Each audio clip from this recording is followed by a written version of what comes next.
Bible कहती है अंत के दिनों में मैं अपना आत्मा सब मनुष्यों के ऊपर उंडेलूंगा। क्यों वो अपना आत्मा आपको देगा? बाइबल कहती है परमेश्वर कुछ भी फालतू आपको नहीं देता। आपके घर में अगर फ्रिज है तो एक ही होगा, अगर दो है तो उसकी जरूरत होगी। आप बिना फालतू के घर में आपने अपनी छत पर 10 पंखे नहीं लगाए होंगे, एक लगाया होगा या 2 लगाए होंगे। बहुत बड़ा हाल होगा तो 4 लगाए होंगे, लेकिन आपने 50 पंखे वहां नहीं लगाए होंगे। आप उन चीजों को नहीं लगाते, नहीं खरीदते जो आपके फायदे की नहीं है। तो परमेश्वर क्यों अंत के दिनों में ऐसा कहता है कि मैं अपना आत्मा सब मनुष्यों को देगा। मैं दाऊद को देता था अपना आत्मा, सुलेमान पर उतरता था, सैमसन पे उतरता था, अलीशा पे अलीशा दोनों पे उतर था, अलीशा पे एलाइजा पे उतरता था, एलिया पे उतरता था हिंदी में।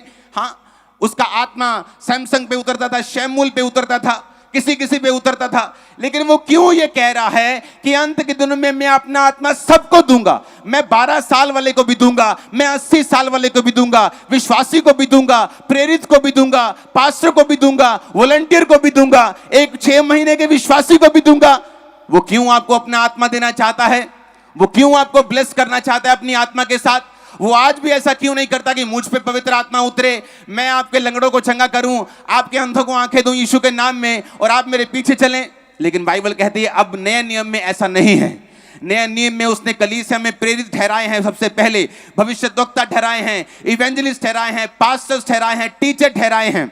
लेकिन उसने एक और काम किया है, वो ये चाहता है कि आप सब लोग पवित्र आत्मा से भरें। लेकिन क्यों? वो क्यों आपको अपना आत्मा देना चाहता है? अब ध्यान से मेरी बातों को समझना। बाइबल कहती है पुराने नियम में परमेश्वर ने याजकों को बोला कि जितने मेरे याजक हैं, याजक यानी सेवा करने वाले लोग, कुछ तंबू को उठाते थे, तंबू उठा के आगे आगे चलते थे, और कुछ लोग बाइबल कहती है अंदर जाके दीप जलाते थे, कुछ लोग अंदर की सफाई करते थे। अलग अलग तरह की सेवा थी। याजक लोग पाप बलियां, मेल बलियां चढ़ाते थे। महायाजक लोग साल में एक बार लहू लेकर परम पवित्र स्थान में तंबू के अंदर जाते थे। तो बाइबल कहती परमेश्वर ने कहा था मेरे याजक लोग जो होंगे मैं उन्हें बेस्ट आशीष दूंगा, मैं उन्हें उत्तम से उत्तम तेल दूंगा। यानी अगर 10 तरह का तेल है तो इस पंजाब में मैं बोलूं कि 10 तरह का अच्छे से अच्छा सरसों का तेल लेके आओ। तो परमेश्वर ने कहा जो बेस्ट 10 होंगे और 10 में से जो बेस्ट होगा मैं अपने याजक को दूंगा। मैं उसे उत्तम तेल दूंगा, उत्तम पानी दूंगा, उत्तम खाना दूंगा, उत्तम परिवार दूंगा, उत्तम आशीष दूंगा। मैं इसके परिवार पर, मैं इसके फाइनेंस पर, मैं हर तरफ इसको आशीष दूंगा। परमेश्वर ने याजकों के साथ यह वायदा किया था। अब बाइबल कहती है प्रभु यीशु मसीह क्रूस पर चढ़ाए गए और वो मारे गए और वो जी उठे। जब बाइबल कहती है वो जी उठे और जब मरियम उनको छूने के लिए जा रही थी तो परमेश्वर ने कहा मरियम अभी मत मुझे छू, क्योंकि मैं पिता के पास अभी नहीं गया हूं। क्योंकि बाइबल कहती है पुराने नियम में जब तक महायाजक जो था, जब परम पवित्र स्थान में अंदर जाता था तो कोई उसे टच नहीं कर सकता था। उसको रस्सी से बांधा जाता था ताकि अगर वो पापी हो और मर जाए तो रस्सी से उसे बाहर खींच लिया जाए। कोई भी उसे टच नहीं कर सकता था। प्रभु यीशु मसीह ने मरियम को कहा मैं अपना लहू लेकर एक ही बार पिता के सामने जा रहा हूं, अभी मुझे मत छू। मैं अपना लहू महायाजक बनकर चढ़ाऊंगा। और फिर वचन कहता है प्रकाशित वाक्य 1 उसकी 5 और 6 आयत में कि परमेश्वर जब यीशु मसीह मारे गए, गाड़े गए और तीसरे दिन मुर्दों में से जी उठे तो क्या हुआ?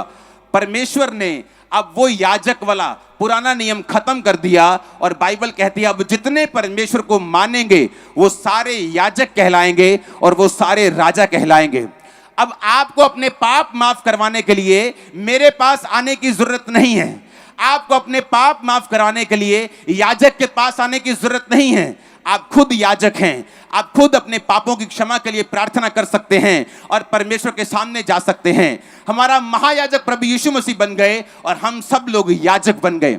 अगर हम लोग याजक बन गए तो व्यवस्था कहती है कि याजकों को परमेश्वर उत्तम देगा और याजकों का यह काम होगा कि वो परमेश्वर की सेवकाई को करें, वो परमेश्वर की सेवा को करें। इसीलिए जब यहोशू सब लाखों इस्राएलियों को इकट्ठा करता है और कहता है मैं अपने घराने समेत यहोवा की सेवा करूंगा, पर तुम चुन लो तुम किसकी सेवा करोगे।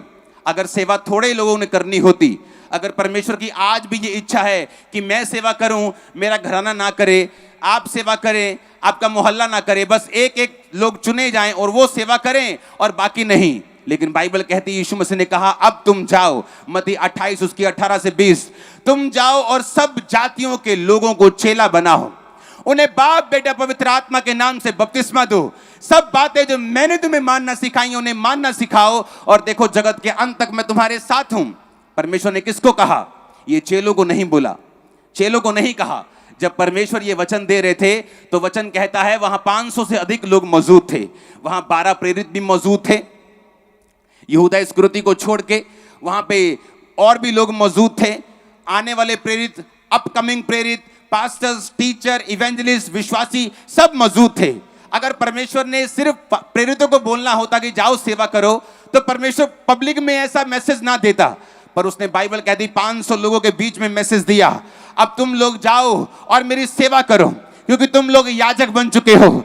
जब मैंने लहू को बहा दिया, जब महायाजक बन के अपना लहू परमेश्वर के सामने चढ़ा दिया, अब तुम राजा हो और याजक हो, अब तुम मेरे याजक हो, तुम मेरी सेवा करोगे और मैं तुम्हें अय्यूब की तरह बरकत दूंगा, मैं तुम्हें ऊंचा करूंगा, मैं तुम्हें बढ़ाऊंगा, सारे वायदे तुम्हारी जिंदगी में पूरा करूंगा। आमीन। मेरे को ऊंचे वाला चाहिए चर्च। हमारे YouTube चैनल को सब्सक्राइब करें ताकि आप परमेश्वर के गहरे वेदों को जान सकें कि कैसे आप परमेश्वर में बढ़ सकते हैं, कैसे आप दुष्ट आत्माओं से, नशों से, बीमारियों से और वंशों के श्रापों से आजाद हो सकते हैं।